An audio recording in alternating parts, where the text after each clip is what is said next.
안녕하세요. 코인과 함께 아침을 맞이하는 남자 코아남입니다. 촬영 시간은 2025년 11월 24일 월요일 점심 12시 16분을 좀 지나고 있는 시점입니다. 비트코인 주봉 차트를 열어놨는데요. 주봉상 우리가 믿었던 1년짜리의 50주 선을 지난주에 완벽히 이탈한 캔들이 발생을 했습니다. 따라서 지금 시장에서는 이제 본격적인 하락장으로의 진입이냐 아니면 지금까지와 다른 새로운 사이클이 연장 시작되는 시점에 하락 구간이냐 이 두 가지로 의견이 지금 분분한 상태고요. 저 코아남은 일단은 예전과는 완전히 다른 지표들이 나오고 있는 상황이고 반감기 이론을 제외한 나머지 지표를 봤을 때도 기존하고 같은 패턴을 찾아볼 수는 없는 상황입니다. 그렇기 때문에 지금 현재 시장의 유동성에 대한 강력한 의심을 갖고 있는 것이고 그래서 그 유동성이 내년 26년에 본격적으로 풀리는 시점이 오기 때문에 그때까지는 이 코인판의 하락장으로서 컨펌을 내리지 않고 더 지켜보는 관점으로 가고 있다고 말씀을 드렸습니다. 주봉 차트 지금 현재 보시는 이 네모 박스는 지난 저점의 매물대의 네모 박스입니다. 하단은 74K 구간 정도가 되고요. 상단은 지금 현재 무너져 있는 상태인데 여기가 89K 구간입니다. 그래서 이번 주에 지금 월요일 현재 87.5K로 양봉의 모습을 보이고 있지만 상단 89K에 또 저항이 있는 것도 사실입니다. 시즌이 종료가 됐든 종료가 되지 않았든 지난 영상에서 저 코아남이 말씀드렸던 대로 이 흰색 50주 이동평균선 주봉상 이 50주선에 왔을 때 저희가 비중을 줄이면서 나아갈지 아니면 완전히 시즌이 끝났다고 하시는 분들은 이 부분에서 물량 정리를 고려하셔야 된다라고 말씀을 드렸어요.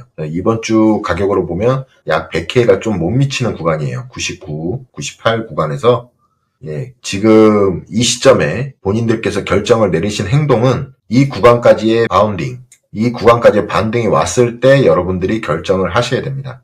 따라서 지금 현재는 계속 지켜보는 구간으로 보셔야 될 것 같고 이 밑에 제가 네모 박스를 쳐놓은 구간은 다음 28, 29년까지 가는 다음 사이클에 저희 비트코인을 DCA 해야 되는 구간, 비트코인을 적립해야 되는 구간으로 제가 이번 사이클이 시작되면서 설정했던 구간입니다. 지난 21년의 고점을 약간 무너뜨리고 지난 21년에 무너지면서 저항을 받았던 구간들이 하단 박스 구간이거든요. 그래서 약 50K에서 68K 구간에서 DCA를 했을 때 가장 좋은 평단이 형성되는 구간이기 때문에 여기서 저희는 기존 4년 주기 사이클에 맞췄을 때는 1년간 매집을 해서 27년부터는 이 평단을 가지고 비트코인 이 암호화폐 시장을 진입을 하는 계획이었죠. 근데 지금 현재 상황에서는 급격한 하락으로 인해서 이 구간까지 너무 가까워져 있는 상태예요. 약 15% 정도밖에 남지 않은 구간이거든요. 따라서 비트코인도 지난 방송에서 말씀드렸던 대로 이번 시즌에 얼마 오르지 않았다. 지난 21년 고점 대비 얼마 오르지 않았기 때문에 저희가 이 하락장에 매수할 수 있는 이 가격대도 상당히 근처 구간에 위치해 있습니다. 만약에 여기 126K가 끝으로 하락장이 시작될 경우 우리는 지난 사이클들에서 경험했던 하락장의 70%, 2% 가까운 이 큰 폭의 하락장의 높은 확률로 안 나올 수 있다는 얘기예요. 상승이 크지 않았던 만큼 하락도 깊지 않을 것이다. 그리고 이 지금 하단에 보시는 이 이평선이 200주 이평선입니다. 이게 지금 따라 올라오는 모습인데 22년도 우리가 저점에서 보시면 이 200주 이평선을 깨고 이 하단 부분이 저점이었어요. 최저점 구간. 아무도 코인을 하지 않던 최저점 구간. 근데 그 구간도 멀지 않았다. 약 63K 구간에 지금 있죠. 그래서 약 한 달 반 정도의 하락으로 벌써 이 4년 주기 사이클의 매집 시점 구간까지 왔다는 거는 역사상 지금 역대 사이클상 가장 빠른 속도예요. 가장 빠른 속도로 내려왔고 지금 RSI를 보셔도 우리가 22년도에 사는 구간이 약 RSI 30에서 35 구간이거든요. 근데 지금 RSI도 35 구간까지 와 있습니다. 그래서 지금 패턴이 기존의 사이클들하고는 좀 맞지가 않아요. 여러모로. 만약에 이게 지금 바닥 신호들이 지금 나오고 있는 상황이거든요. 보조지표들이. 그러면 저 코아남 같은 경우는 이게 끝이 아닌 연장된 또 하나의 파동이 나올 수 있을 거라는 충분한 근거도 되겠죠. 그렇죠. 빠른 하락과 함께 시즌 바닥 부근까지 하락을 해 있고 신호상 그러면 여기서부터 상승이 시작된다면 또 새로운 이 고점을 넘기는 파동이 시작될 거예요. 물론 기간은 걸리겠지만 기존처럼 뭐 1년 이상의 긴 하락장을 겪고 나서 상승이 나온다? 이 부분도 지금 현재는 맞지 않는다는 이론이죠. 그래서 지금 사이클은 기존의 사이클을 비교해서 대응을 하시기에는 무리수가 많은 지금 현재 시장 상황입니다. 이 시장을 계속해서 이끌고 나갈 것인지 아니면 반등이 나오는 구간에서 다시 정리를 하시고 긴 하락장을 보실지 그건 이제 여러분들의 선택에 달려 있다고 보겠습니다. 지금 제 썸네일과 같이 지금 현재 긍정적인 신호들은 나오고 있어요. 그 신호들을 오늘 영상에서 한번 알아보겠습니다. 연방준비이사회 홈에 들어갈 거예요. 이제 매주 화요일 영상에서는 이제 계속 이 연준 홈페이지에 들어가 봐야 됩니다. 왜냐면 저희가 지금 이 사이클에 아직도 남아있는 이유는 이 유동성이 지금 풀린다는 기대감 때문이죠. 그래서 H41 데이터가 매주 목요일날 올라오기 때문에 수요일날 마감을 하고 목요일날 올라오기 때문에 우리는 이 데이터를 계속 봐야 됩니다. 1월 20날 올라왔어요. 자, 보시면 제가 두 번째 항목 이 부분을 잘 보셔야 된다고 했습니다. 영매수 계약은 0레포예요. 지난 영상에 소개시켜드렸다시피 여전히 지난주 대비 마이너스, 긍정적인 상황이죠. 그 다음에 지금 저희가 가장 불안 요소로 보고 있던 TGA 일반 계정입니다. 미국 재무부의 잔고죠. 이게 계속 증가를 하고 있어서 불안했었는데 드디어 이게 지난주에 마이너스를 기록했습니다. 마이너스가 기록돼 있고 따라서 총 준비금 자체도 지금 현재 플러스로 돌아선 상태예요. 우리 준비금이 커져야 이 시장의 유동성이 풀리고 있다는 신호라고 말씀을 드렸었죠. 그래서 연준의 준비금이 드디어 턴어라운드를 했습니다. 지난주에 차트로 한번 보시면 프레드를 눌러서 자 재무부 계정을 한번 볼게요. 20년 1월 1일부터 보겠습니다. 드디어 이렇게 증가를 하다가 여기서 꺾이는 모습이 지금 포착이 됩니다. 그리고 준비금 잔액을 보겠습니다. 2020년 준비금 잔액도 이 구간 23년도 우리 1월달 이 구간이 바닥을 찍고 이렇게 상승을 했었잖아요. 그래서 이 구간에 도달을 해서 지난 10월 FOMC에서 파웰 의장이 12월 1일날 QT를 종료하겠다고 말했던 결정적인 이유라고 말씀드렸었죠. 그 구간에 왔었는데 이제 다시 돌아가고 있는 모습을 보여요. 바닥에서. 자, 일단 저희가 예상했던 긍정적인 신호들은 떴습니다. 이제 어때야 될까요? 이제는 연속성이 중요합니다. 아까 보셨던 자 우리 H41 연준의 준비금 대차 대조표를 봤을 때 이 마이너스가 지속적으로 나오는지 연속성을 갖고 있는지를 이제 봐야 돼요. 이게 연속성이 나온다는 얘기는 뭐겠습니까, 여러분? 시장의 유동성이 풀리고 있다는 얘기입니다. 그리고 준비금도 계속 연속적으로 늘어나야 됩니다. 이럴 경우 시장에 비트코인도 상승할 수 있는 탄력을 받겠지만은 일단 위험자산, 주식, 미국 주식이라든지 그 다음에 알트코인들, 특히나 이 유동성에 더 민감한 자산들이죠. 이런 자산들의 큰 폭의 상승이 나올 수도 있다는 얘기예요. 그래서 우리는 이 모습을 기대를 했고 지금 현재 지난주부터 이런 모습이 나오기 시작했다. 이제 셧다운을 종료를 하고 몇 주가 지난 상태죠. 이제 제대로 집행을 하고 있는 모습이 보이고 있습니다. 이게 지속적으로 가야 돼요. 그리고 지금 현재 하락을 멈춘 이유는 여러분들 주말에 뉴스들을 봐서 아시겠지만 금리 인하가 CME 패드워치를 볼게요. 뉴욕 연준 위원회 금리 인하성 발언을 통해서 이게 지난주에 44%였어요. 인하 확률이. 근데 71%까지 단 하루 만에 역전을 한 상태입니다. 이 이유 때문에 지금 시장은 하락을 멈췄어요. 그렇죠? 그럼 결국은 뭐겠습니까? 금리 인하는 유동성, 양적 완화의 척도입니다. 지금 현재 금리가 4%대의 높은 금리를 유지하고 있기 때문에 금리 인하가 돼야만 시장에 돈이 풀릴 거라는 시장의 기대감이 있는 거예요. 그렇죠? 그래서 이런 모습들이 나왔을 때 하락이 멈췄다. 반대로 진짜로 이 시장에 이렇게 연준 대차 대조표처럼 이런 양적 완화, 유동성이 풀린다면 실제로는 이 시장에 있는 자산, 저희 암호화폐 자산을 국한적으로 봤을 때도 암호화폐 자산도 상승을 할 수 있다는 논리가 충분하겠죠. 그 다음에 11월 미국 노동통계국입니다. 통계국 사이트에 보시면 우리 지난 9월 고용지표가 나왔죠. 비농업 고용지표가 나왔을 때 이 부분이 변동이 없었어요. 근데 10월 달은 셧다운이 있기 때문에 안 좋다는 의견이 많아요. 그죠? 근데 10월 데이터를 이쪽 사이트에서 보시면 경제 발표 구간에 월별로 보시면 캘린더로 보실 수가 있거든요. 근데 지금 이번 주에는 추수감사절이 있고 미국의 명절이에요. 그래서 이 부분도 있기 때문에 이번 주는 시장의 유동성이죠. 주식시장이든 비트코인이든 거래량이 명절이다 보니 좀 감소될 수 있는 부분으로 생각을 하셔도 되고, 우리가 12월 일정을 봤을 때는 12월 10날이 FOMC죠. 그 다음에 금리 결정을 저희 한국 시간 12월 11일 새벽 3시에 하겠죠. 근데 물가지수하고 고용 상황이 이 FOMC 이후로 지금 현재 잡혀 있어요. 그죠? 금리 결정을 결정하는 중요한 요소들이 뒤에 나와 있고, 이 앞에는 지금 현재 이런 핵심 지표들이 없어요. 그래서 따라서 아무것도 없는 상태의 데이터를 가지고 12월 11일 날 금리 결정을 해야 되는 상황인데, 여기서 본인들의 속내가 나올 거라고 보고 있습니다. 지금 연준은 아시다시피 굉장히 정치적이에요. 반트럼프 세력과 트럼프를 옹호하는 세력들 간의 정치적인 싸움이 굉장히 팽배하죠. 그런데 수장인 파월 의장은 일단 반트럼프 성향이에요. 그렇기 때문에 즉각적으로 반응할 수 있는 시장의 호재를 풀 가능성이 굉장히 적어요. 하지만 이들도 결국은 본인들이 욕을 안 먹기 위해선 결정을 내려야 될 겁니다. 여기서 만약에 금리 인하를 안 하고 이런 고용 상황이 안 좋아지고 물가 지수가 잡혔다는 신호가 나오게 된다면 이 모든 책임은 연준으로 돌아갈 것이에요. 거기에 대한 부담감도 갖고 있다. 그래서 금리 인하를 하든 안 하든 저희가 두 가지를 생각해 볼 수 있겠죠. 12월 11일 날 금리 인하를 했다. 그럴 경우 시장의 랠리가 쪽팔릴 수 있는 거고, 만약에 12월 11일 날 금리 인하 안 하고 고용 상황이 안 좋고 그 다음에 소비자 물가 지수가 정상 궤도에 있다라고 했을 경우 1월 28일에 다음 금리 결정이 있거든요. 이때 금리가 일단은 인하 쪽으로 높은 확률로 돼 있어요. 근데 12월에 금리를 안 했을 경우 여기서 지금 0.5bp, B컷이죠. B컷을 예상하는 게 23.8%로 이미 높은 상황인데 이 퍼센테이지가 여기까지 충족돼서 B컷을 할 수밖에 없는 상황이 오게 되는 거예요. 이럴 경우에 연준이 실책을 인정하는 꼴이 되는 거죠. 이런 상황이 몰려야 되는 상황이기 때문에 이들도 적당한 조치를 취할 것 같습니다.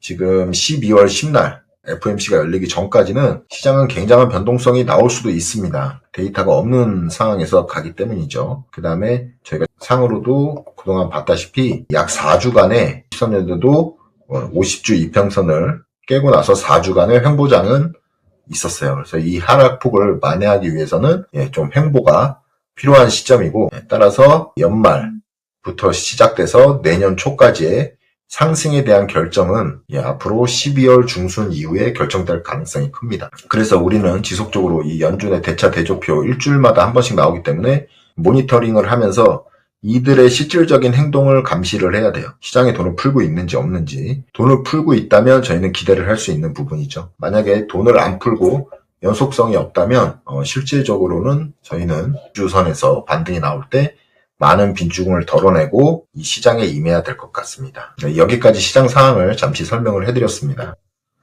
PPT를 보시면 지난 영상에서 소개시켜드렸던 이 세계 최고 IQ 보유자 김영훈 씨, 지금 조금 이상한 행동들을 하고 있는데, 이분한테 다시 한번 이분이 X로 물어봤어요.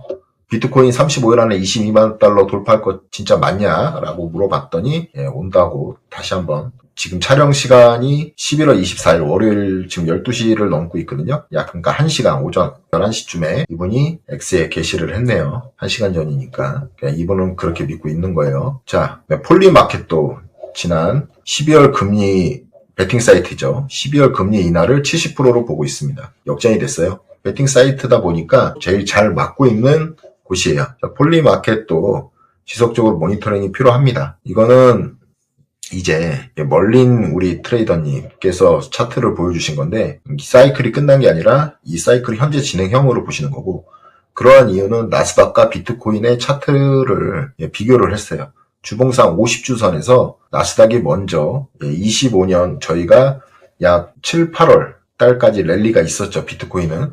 당시에 나스닥은 큰 랠리를 못 보이고 조정을 겪었었어요. 주선을 이탈해서 16%의 큰 하락이 나왔는데 나스닥 지수가 그 이후에 다시 50주선을 위에 올라타면서 58%가 올랐다. 자, 비트코인도 그동안 50주선을 이탈을 안 했어요. 나스닥 차트와는 다르게. 그러다가 이번에 이탈을 했죠. 그래서 이탈하고 나서 16%의 하락이 더 추가적으로 발생을 했습니다. 그리고 이게 나스닥 차트를 따라간다면 과정이죠. 가정. 이 50주선 위에 다시 한번 안착을 하게 될 경우 우리는 내년 시즌까지 58%의 상승을 더 볼 수 있다라는 긍정적인 의견이었습니다. 제임스 이라는 우리 미국 전 경제수석이 트위터했던 내용을 발췌를 해서 올렸어요. 지금 파웰 의장 경제는 실패를 하고 있다. 그렇죠. 우리 22년 때부터 겪었었죠. 인플레이션 없다고 했는데 인플레이션 상황이 왔고, 또 긴축도 양적 완화를 가장 많이 해서 그렇지만 역사상 가장 빠르게 금리를 올리면서 시장을 경색시켰었죠. 이런 부분들을 지적을 합니다. 12월 금리 인하는 선제적 위험 관리 조치여야 했다. 너가 12월에 금리 인하를 할지 안 할지 모르겠다. 이 발언이 잘못됐다라고 지금 비난을 한 겁니다. 그리고 나서 파월 의장이 경제 상황을 잘못 읽고 있다. 굉장히 경제 상황을 지금 미리 선제적인 대응이 아니라 잘못된 판단들을 계속하고 있다. 그리고 데이터에 의존하고 실시간 시장 신호를 현재 무시하고 있고 양축 긴축 상태를 너무 오래 끌고 가고 있죠. 그래서 그는 지금 파월 FOMC가 현대 역사상 가장 무능한 기관 중 하나라고 비난을 했습니다. 그런 것 같아요. 파월 의장, 연준에 대한 비난이 투자자들 사이에서 굉장히 많아요. 암호화폐 투자자뿐만 아니라 미국 주식이나 기타 위험자산을 투자하시는 분들의 입장에서는 이 파월 의장이 그동안 했던 정치적인 행보가 이 시장에 주었던 리스크에 대해서 굉장히 많이 비난을 하죠. 저 또한 이번 파월 의장은 정말 안 좋은 선택들을 많이 하고 있는 의장 같습니다. 일이 벌어진 뒤에 극단적인 조치를죠.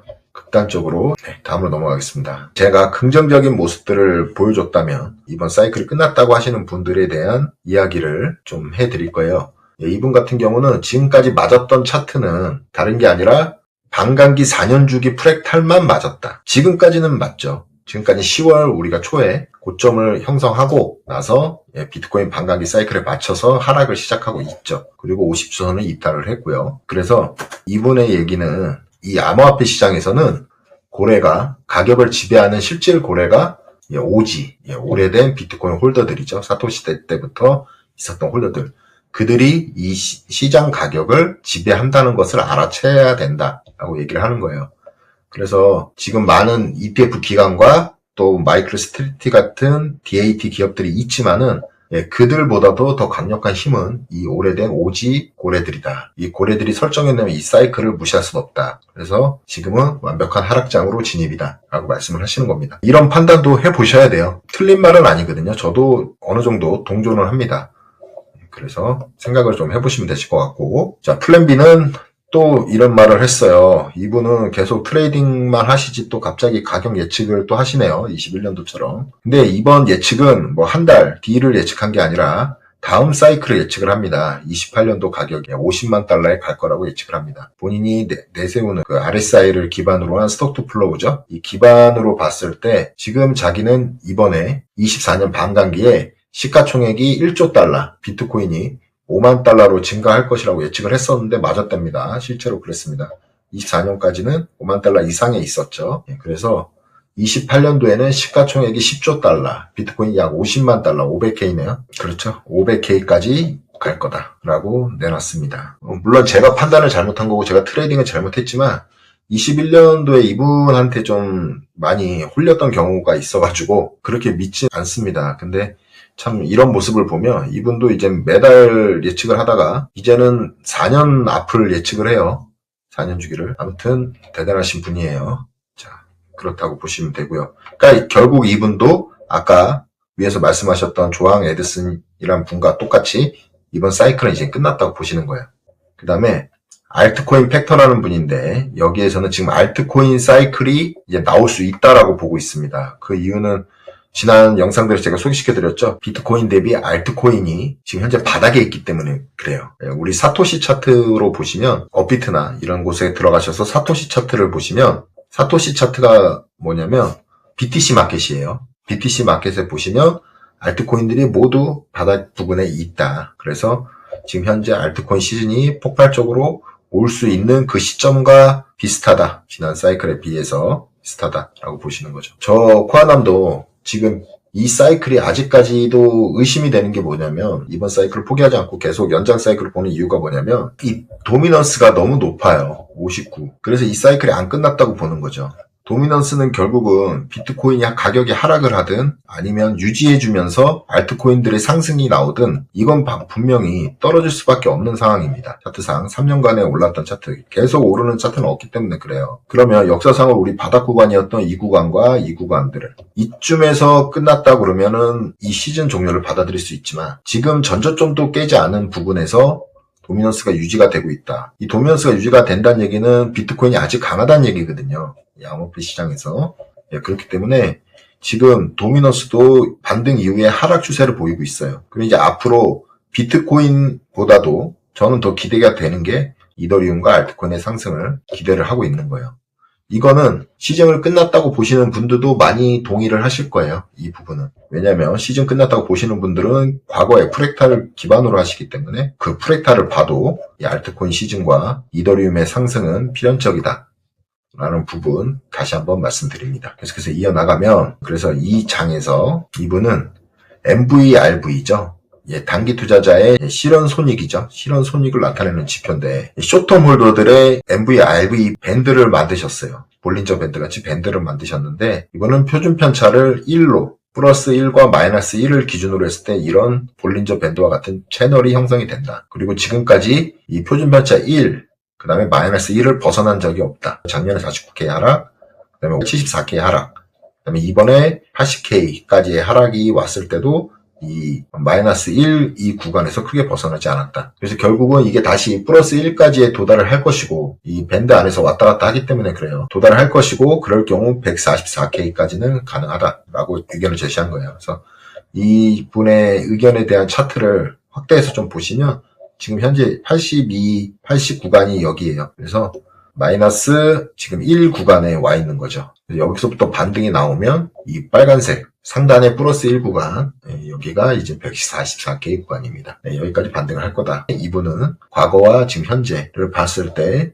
바닥 부분이다 라고 말씀을 하신다. 그래서 이런 해외 유명 차트 분석가들, 매크로 분석가들의 의견은 참고만 할 뿐 이제 본인의 판단 100% 영향을 끼치면 안 돼요.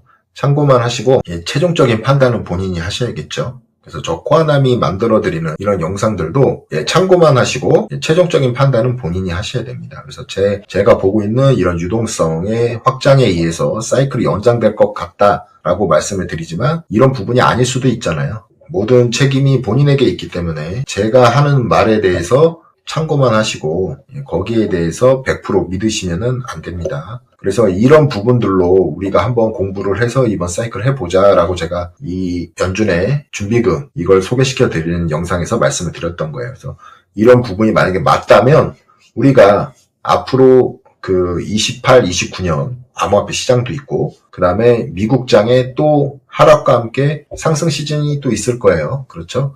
그럼 위험 자산들의 상승 시기를 맞출 때 우리가 이런 내용들을 잘 알고 있으면 큰 도움이 되겠죠. 이런 부분들을 일단 알고 매매를 하시고 이런 데이터가 맞았을 경우 앞으로 우리는 좋은 무기를 하나 얻은 거예요. 그렇죠? 이렇게 보시면 되고 다음 사이클에 대한 분할 매수 구간, 비트코인 분할 매수 구간, 그 다음에 최고의 풀베팅 구간 이런 거에 대해서 다 체크를 해놨었는데 과거 프랙탈을 대비를 해서 업비트 차트로 만들어 놓은 거예요. 그래서 이 부분은 지금 시간 관계상 영상 시간이 많이 길어지면은 지루해 하시니까 다음 목요일 영상에 이 부분부터 자세히 설명을 해드리겠습니다. 시장이 많이 하락해서 많이들 힘든 구간에 있습니다. 저뿐만 아니라 지금 영상을 시청하시는 본인뿐만 아니라 많은 분들이 지금 상당히 어려움을 겪고 있어요. 이럴 때 우리가 서로 이 시장에 대해서 부정을 한다면 앞으로 나올 수 있는 기회를 잃는 투자자가 될 것입니다. 이런 구간에서도 희망을 가지시고 또 저희가 적절한 대응책을 갖고 있다면 우리는 앞으로 나올 기회의 장에서 다시 한번 참여할 수 있는 기회가 될 것이에요. 알트코인도 마이너스 60, 70, 80%까지 가시는 분들도 많습니다. 2년, 3년 전부터 미리 투자하셨던 분들도 마이너스 7, 80%가 많아요. 하지만 지난번 영상에서 제가 희망을 드렸죠. 스타크넷처럼 약 2주 또 순코인처럼 이미 우리가 알트코인은 이렇게 70%, 80% 마이너스 되신 분들 같은 경우에는 더 이상 저희가 손을 댈 수가 없어요. 여기서 손절을 해봐야 의미가 없죠. 그래서 이런 코인들은 일단 갖고 가시고 이런 코인들이 반등이 나올 때, 도미노스 하락과 함께 반등이 나올 때는 큰 욕심을 내지 마시고 본전선에서 정리를 해주시고 새로운 기회를 찾는 판단을 하셔야 될 것 같아요. 그렇죠? 우리가 다음 목요일 영상에서 이 부분을 설명해 드리려고 했던 건데, 비트코인을 살 수 있는 현금을 마련해 두시면 다음 시즌이든 아니면 그 다음이든 우리가 충분히 지금 손실 봤던 구간들을 만회할 수 있습니다. 근데 여기에서 포기해 버리시고 손실을 확정 지으신다면 그런 기회를 얻으실 수가 없어요. 투자로 잃었던 돈은 투자로 다시 만회해야 한다는 말들이 있지 않습니까? 우리 투자판에선 주식하시는 분들이 많이 그런 얘기를 하시는데, 그런 기회를 얻기 위해서라도 끝까지 여러분 힘내시고 지금 제가 코아남이 제시해드렸던 부분들을 참고하셔서 본인만의 대응법으로 현명한 투자를 이어가시길 희망합니다. 지금까지 긴 영상 시청 감사드리고요. 영상이 도움이 되셨다면 구독, 좋아요, 알림 설정 부탁드리겠습니다. 감사합니다.